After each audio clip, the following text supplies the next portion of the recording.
How are you? I'm doing all right. How are you? What's your name? Cherry like fruit? Cherry like the fruit. Nice to meet you. I'm Ray like the sun. Oh, you're a charmer, Ray. Oh, thanks. I try.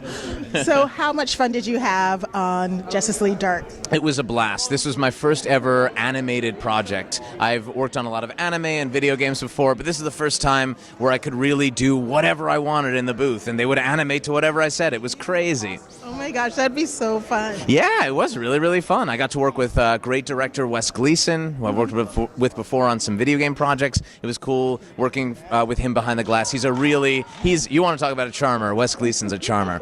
He's great. He's fun.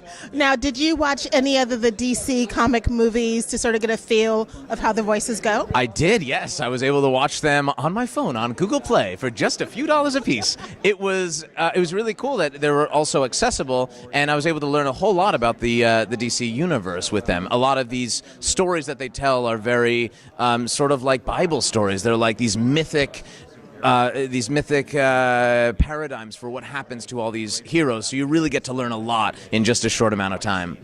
Now, did you grow up reading comic books? I grew up reading some comic books. My uncle was a colorist for DC, and we would just get whatever he colored. So I read a lot of S.H.I.E.L.D. That was the comic book that I read as a kid a lot. The John Henry Irons one, and some DuckTales, and whatever he had. It turned out that he had actually colored Etrigan the Demon back in the day. So one of those comic books was an Etrigan one back when I was a kid. I had no idea.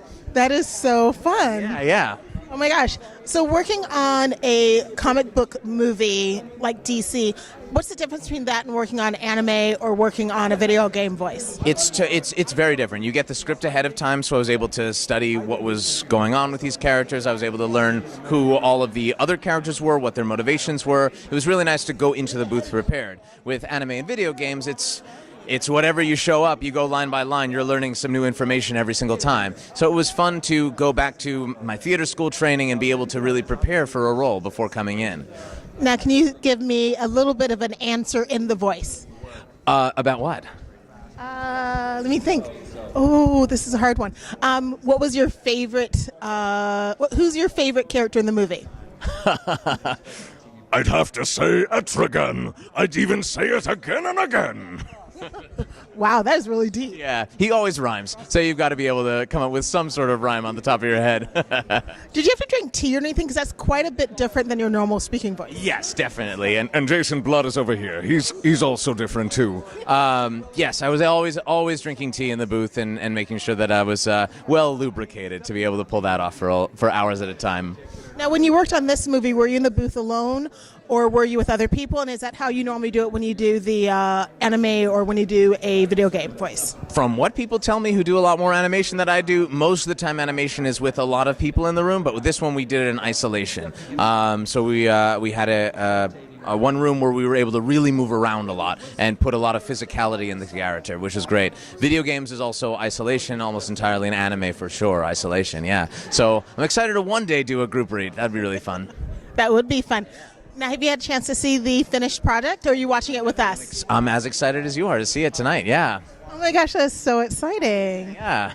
So what's it like joining DC Universe as your very first nerd movie? It's very, very cool. I guess my first nerd movie was Kingsglaive Final Fantasy earlier this year. But this one, that's maybe uber nerd. This is more mainstream nerd for people who are just normal people who like comic books. This is comic book nerd, so it's like a little different, fun, but I love anime as well. Oh, very, very cool. Yeah, I do too.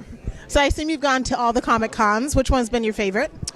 I've been doing cons for about half a year now. And my favorite would have to be Otakon out in Baltimore. It was really, really fun. It was also my first con, so close to my heart. Balticon? Otakon. What's Otakon? I haven't been to that one. It's an anime con. So it was my first ever convention. It was really fun. I liked the people there, and Baltimore was great. It was really fun to be around the harbor and everything, yeah. Now, will you be coming down to WonderCon or Comic-Con this summer? I hope so. If I get invited to one of these things, that'd be really, really fun, yeah. Can you tell me if you'll be working on any more DC comic movies, or are you going back to your first love of video games? Video games are always going on. I'll never be able to leave it. And DC, if they'll have me again, I'd love to come. I'd love to come back. Well, get ready for fan love. comic book fans have a tendency to send people drawings to like do everything. So if they want to send you a drawing, are you on Twitter? Yes, Twitter at Ray Chase. Oh, I wish I had done that for all the other interviews. That'd have been great. That'd have been great. So new fans, send Ray Chase some artwork, show him some comic book love.